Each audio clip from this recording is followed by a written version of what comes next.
CM Pushkar Singh Dhami आज काशीपुर पहुंचे। काशीपुर में नगर निगम प्रांगण में मुख्यमंत्री धामी ने 100 करोड़ रुपए की लागत की विकास योजनाओं का शिलान्यास और लोकार्पण किया। इस दौरान उन्होंने प्रधानमंत्री आवास योजना के लाभार्थियों को उनके आवास की चाबी सौंपी। महाराणा प्रताप चौक से मुख्यमंत्री पुष्कर सिंह धामी ने रोड शो भी किया। रोड शो के दौरान मुख्यमंत्री के साथ नैनीताल ऊधम सिंह नगर लोक सभा संसदीय सीट के सांसद अजय भट्ट, नगर निगम महापौर दीपक वाली मौजूद रहे। भू कानून निकाय चुनाव की जीत का जश्न मनाया गया। इसी के साथ सीएम धामी ने एक्स पर पोस्ट कर लिखा कि ऐतिहासिक जनसैलाब जनता के अगाध प्रेम, अटूट विश्वास और अपार समर्थन को दर्शाता है।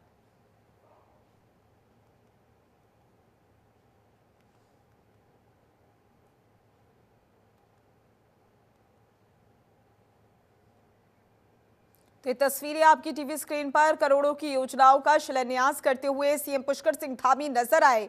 इसी के साथ भू कानून निकाय चुनाव की जीत का जश्न भी मनाया गया। इस दौरान आप देख सकते हैं बड़ी संख्या में लोग मौजूद भी रहे। सीएम धामी को सम्मानित भी किया गया। काशीपुर में सीएम धामी ने भव्य रोड शो किया। इस दौरान बीजेपी के तमाम कार्यकर्ता भी मौजूद रहे। कार्यक्रम को लेकर सभी तैयारियां हो चुकी थी और उस दौरान जब सीएम पुष्कर सिंह धामी पहुंचे तो वहां पर जितने भी लोग मौजूद थे उनके आगमन को लेकर उत्साहित नजर आए। इसी के साथ करोड़ों की योजनाओं का शिलान्यास भी सीएम पुष्कर सिंह धामी की ओर से किया गया।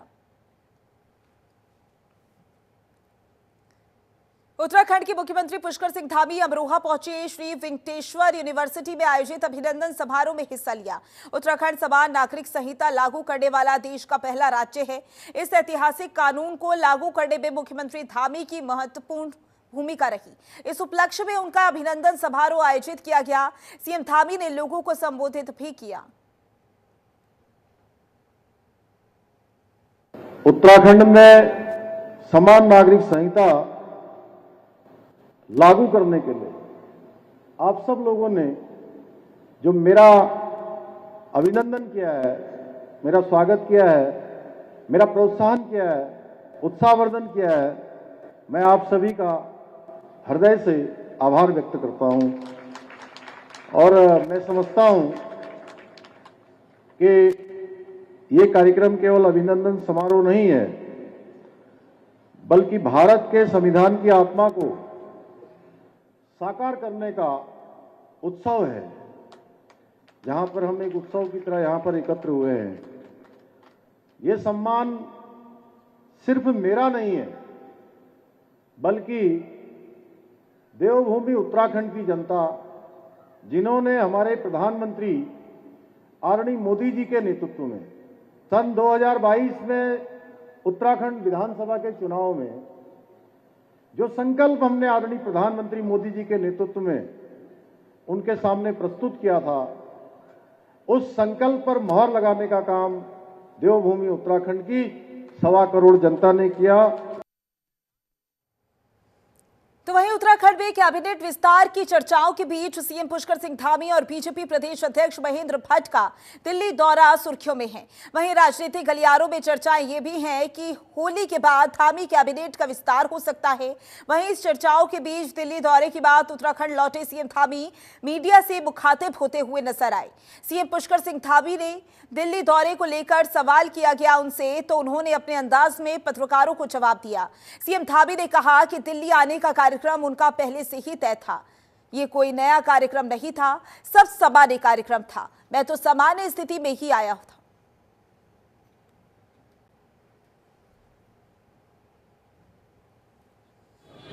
वो पहले से मेरा तय दौरा था, कोई नया दौरा नहीं है। अब आप लोगों के लिए हो सकता है नया कुछ हो तो आप लोग बता दीजिए, लेकिन मैं तो सामान्य स्थिति में गया था।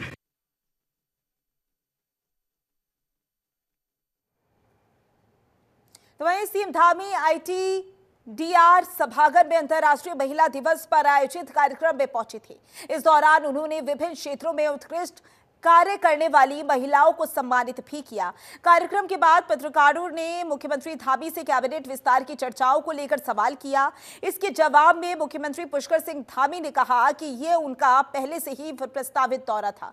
इसके अलावा उन्होंने महिलाओं को मोदी सरकार और उत्तराखंड सरकार की ओर से प्रदान की जा रही विभिन्न योजनाओं के बारे में भी बताया और कहा कि महिलाओं को बैंक के माध्यम से कम ब्याज दर और सब्सिडी वाला लोन प्रदान कर आत्मनिर्भर बनाने की कोशिश की जा रही है।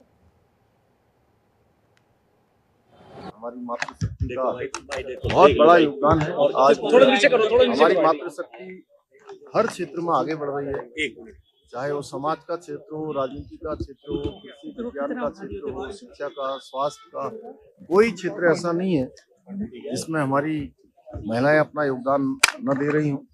आज जो हमारे प्रधानमंत्री जी ने महिला सशक्तिकरण के लिए, उनकी सुरक्षा के लिए अनेक कार्यक्रम देश के अंदर शुरू किए हैं, उन्हीं के माध्यम में उत्तराखंड राज्य के अंदर भी हमने महिलाओं के लिए 30% का आरक्षण यहाँ पर सभी नौकरियों में सुनिश्चित किया है।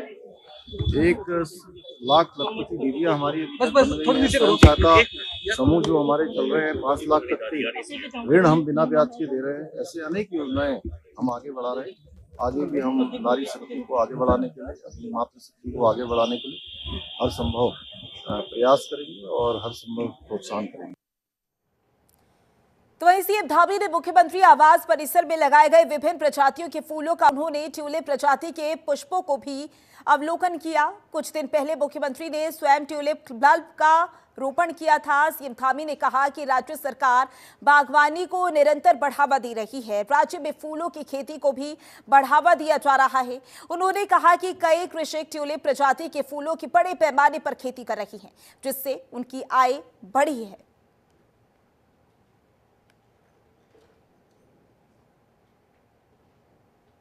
तो ये तस्वीरें आपकी टीवी स्क्रीन पर, जहां विभिन्न प्रजातियों के फूलों का अवलोकन करते हुए सीएम पुष्कर सिंह धामी नजर आए।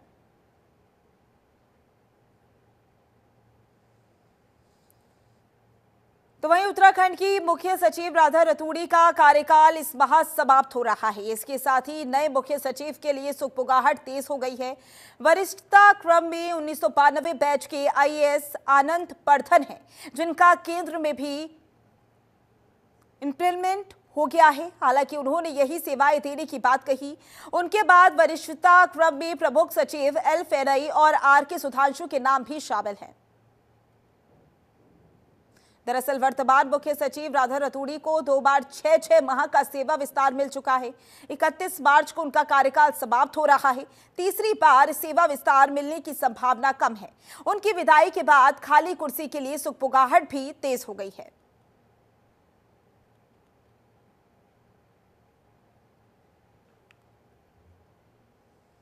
मुख्य सचिव राधा रतूड़ी ने वर्तमान में गतिमान पीएमवाई ग्रामीण 2.0 सर्वे में 100% पात्र लाभार्थियों को भारत सरकार द्वारा निर्धारित समय सीमा 31 मार्च तक पंजीकृत करने के निर्देश दिए। भारत सरकार के निर्देशों के क्रम में सचिवालय में मुख्य सचिव राधा रतूड़ी की अध्यक्षता में राज्य स्तरीय एम्पावर्ड कमेटी की बैठक आयोजित की गई थी। बैठक में उत्तराखंड राज्य को पीएमवाई ग्रामीण और प्रधानमंत्री जनधन योजना में देश में प्रथम आने पर मुख्य सचिव ने राधिका झा, अनुराधा पाल और अपर सचिव और उनकी टीम को बधाई दी।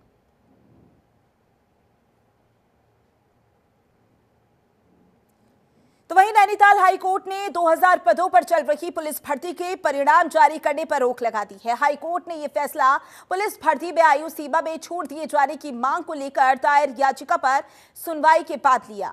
हालांकि कोर्ट ने चयन प्रक्रिया जारी रखने के निर्देश दिए। इस मामले की अगली सुनवाई 25 मार्च को होगी। याचिकाकर्ता का कहना है कि सरकार ने लंबे समय तक पुलिस भर्ती नहीं कराई, जिसके कारण कई अभ्यर्थियों की उम्र अधिक हो गई। उन्होंने मांग की कि आयु सीमा में छूट दी जाए और अधिकतम आयु को 22 से बढ़ाकर 25 वर्ष कर दिया जाए। पुलिस भर्ती के लिए राज्य में आयु सीमा कम है। सुनवाई के दौरान के सचिव गृह पुलिस महानिदेशक वीडियो कॉन्फ्रेंसिंग के जरिए जुड़े।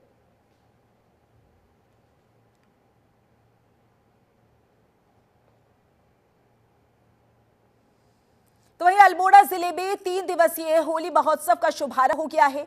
जिला प्रशासन द्वारा आयोजित इस महोत्सव का उद्घाटन केंद्रीय सड़क परिवहन एवं राजमार्ग राज्य मंत्री अजय टम्टा ने किया। 3 दिनों तक चलने वाले इस उत्सव में महिलाओं द्वारा सामूहिक होली गायन, महिला समूहों की विशेष प्रस्तुतियां और राग देश पर आधारित होली और कुमाऊं की पारंपरिक बैठक होली आकर्षण का केंद्र रहेंगी। इस अवसर पर अजय टम्टा ने सभी को होली की शुभकामनाएं भी दी।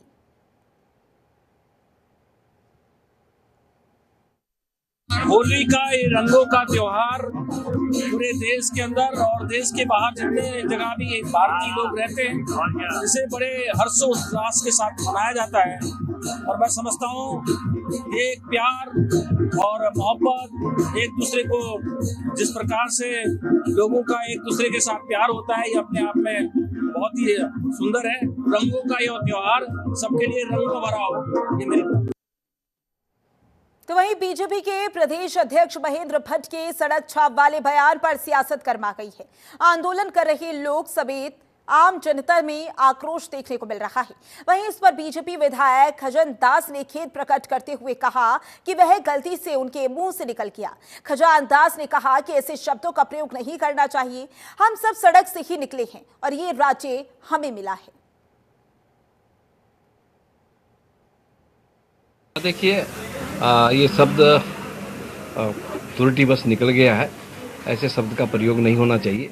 मैं उसके लिए खेद व्यक्त करता हूं कि ये शब्द जो निकला है वो ठीक नहीं है। हम लोग सभी सड़क से ही निकले हैं, चाहे राज्य आंदोलन किया है, तो इसलिए माननीय अध्यक्ष जी से त्रुटि बस वो निकल गया होगा, तो इसके लिए मैं क्षमा चाहता हूँ। तो वहीं पत्रकारों की यूनियन एनयूजेआई का 2 दिवसीय राष्ट्रीय अधिवेशन हरिद्वार के प्रेमनगर आश्रम में आयोजित हुआ। अधिवेशन के दूसरे दिन प्रदेश के कृषि और सैनिक कल्याण मंत्री गणेश जोशी बतौर मुख्य अतिथि कार्यक्रम में शिरकत करने पहुंचे। मुख्यमंत्री पुष्कर सिंह धामी ने वीडियो संदेश के जरिए राष्ट्रीय अधिवेशन को संबोधित किया और सभी को शुभकामनाएं दी। राष्ट्रीय अधिवेशन में पत्रकार सुरक्षा कानून और मीडिया काउंसिल की मांग जैसे कई बिंदुओं पर चर्चा कर प्रस्ताव पास किए गए।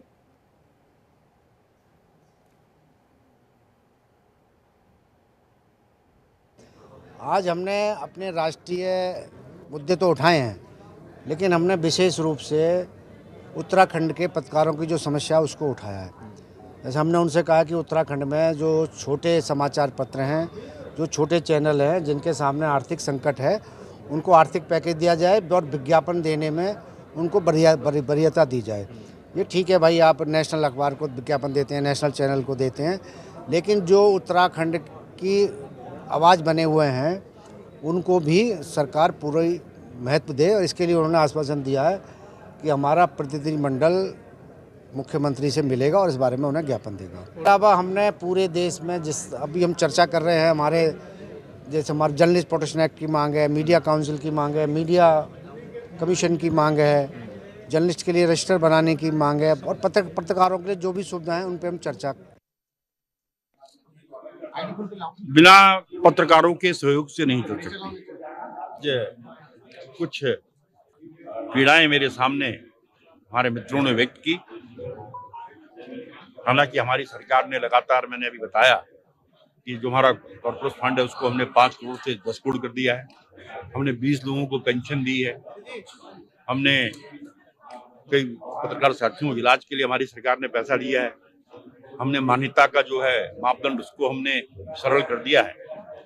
लेकिन जो प्रेस प्रोटेक्शन एक्ट की बात आपने कही, मुझे पूरा भरोसा है जिस प्रकार से हमारे मुख्यमंत्री की कार्य करने की शैली है।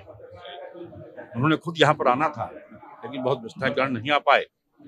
मैं पत्रकारों की इस बात को मुख्यमंत्री जी के सामने पूरी मजबूती के साथ रखूंगा।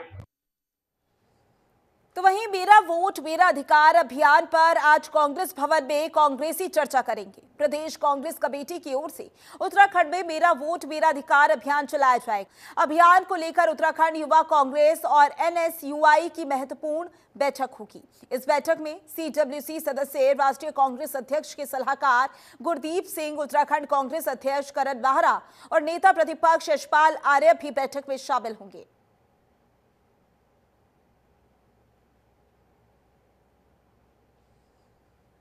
तो वहीं भारत न्यूजीलैंड मुकाबले में भारतीय टीम की जीत सुनिश्चित करने के लिए हरिद्वार के तीर्थ पुरोहितों ने हर की पौड़ी पर विशेष पूजा अर्चना और दूध अभिषेक किया। श्रद्धालु और पुरोहितों ने मां गंगा का आवाहन करते हुए भारत की जीत की कामना की। तीर्थ पुरोहित ने बताया कि ब्रह्म कुंड पर हुए इस अनुष्ठान में वैदिक मंत्रोच्चार के साथ दूध अर्पित किया गया। उन्होंने विश्वास जताया कि भारतीय टीम न्यूजीलैंड को हराकर विजय हासिल करेगी। टीम इंडिया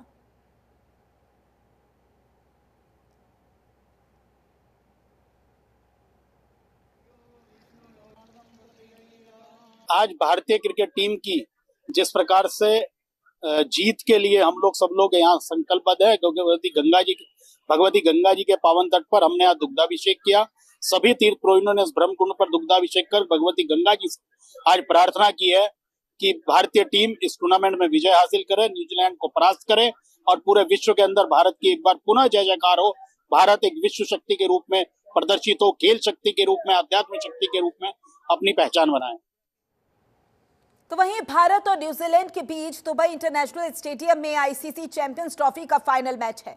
सभी क्रिकेट प्रेमी भारतीय टीम की जीत को लेकर पूजा अर्चना कर रहे हैं और इसी क्रम में धर्म नगरी हरिद्वार में साधु संतों ने भगवान भोलेनाथ का रुद्राभिषेक किया, भारत टीम की जीत के लिए कामना की। इस अवसर पर गरीब दासी आश्रम के परमाध्यक्ष महंत रविदेव शास्त्री का कहना था कि भारत में क्रिकेट को लेकर हर किसी में जुनून रहता है, इसलिए आज भारत की जीत के लिए संतों ने भगवान भोले का अभिषेक किया।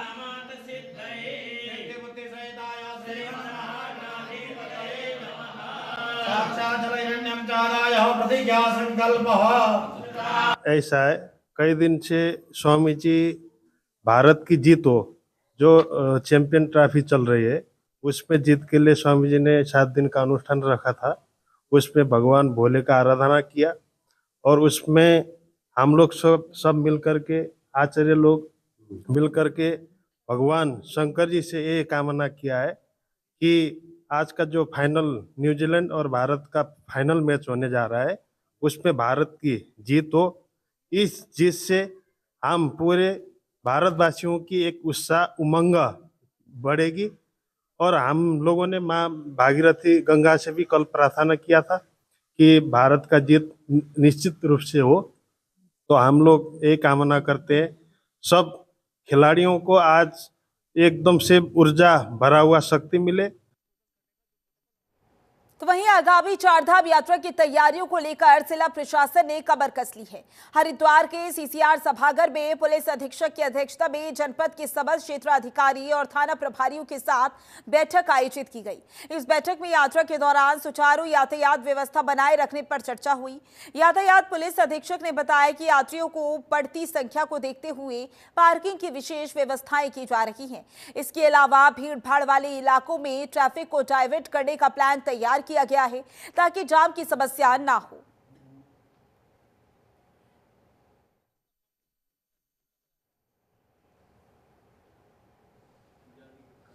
तो वहीं हरिद्वार के ऋषिकुल आयुर्वेदिक कॉलेज में रोजा इफ्तार पार्टी होने पर हंगामा हुआ। यहां बजरंग दल के कार्यकर्ताओं ने कॉलेज के गेट पर पहुंचकर नारेबाजी करते हुए हंगामा किया। उन्होंने सिटी मजिस्ट्रेट को ज्ञापन सौंपकर दोषियों पर कार्रवाई करने की मांग की। वहीं ऋषिकुल कॉलेज प्रबंधन ने जांच कमेटी बनाकर जांच कराने की बात कही है। कॉलेज में कुछ मुस्लिम छात्रों ने रोजा इफ्तारी पार्टी की। कॉलेज प्रबंधन के मुताबिक ऐसी किसी भी पार्टी की परमिशन नहीं दी गई थी।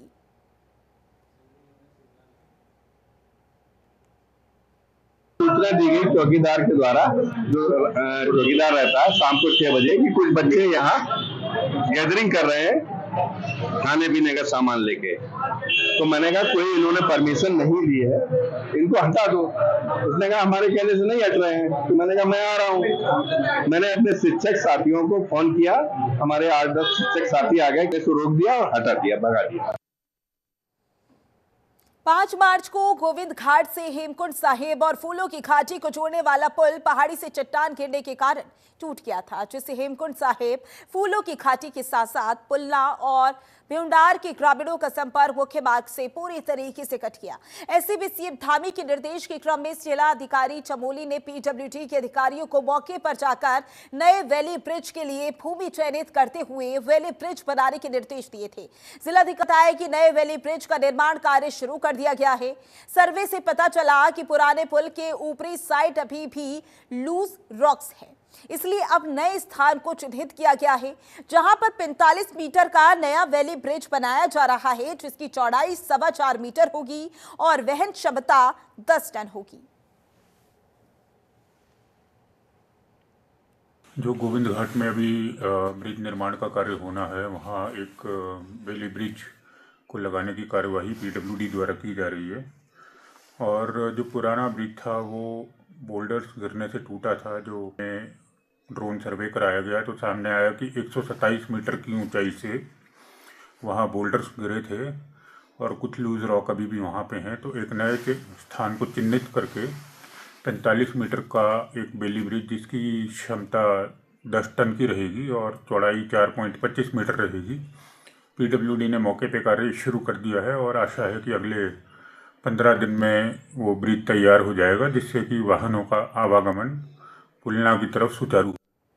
तो वहीं हरिद्वार के ज्वालापुर क्षेत्र में शराब के ठेके को हटाने के लिए प्रदर्शन तेज हो गया है। भैरव सेवा संगठन के कार्यकर्ताओं ने ठेके के बाहर धरना प्रदर्शन किया, तो वहीं से इसे जल्द हटाने की अपील की गई है। संगठन के पदाधिकारियों का कहना है कि नेशनल हाईवे पर स्थित ये शराब की दुकान लगातार सड़क हादसों को बढ़ावा दे रही है। स्थानीय लोगों का भी कहना है कि शराब ठेके के कारण क्षेत्र में गंदगी और असामाजिक तत्वों की गतिविधियां बढ़ गई हैं, जिससे महिलाओं और परिवारों को परेशानी हो रही है।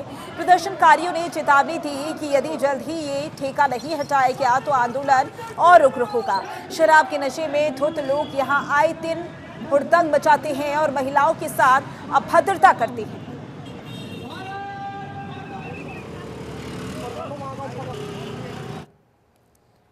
हरिद्वार के सुबहनगर क्षेत्र में सिंचाई विभाग की सरकारी जमीन पर अवैध रूप से स्थापित मजार को लेकर प्रशासन ने कार्रवाई शुरू कर दी है।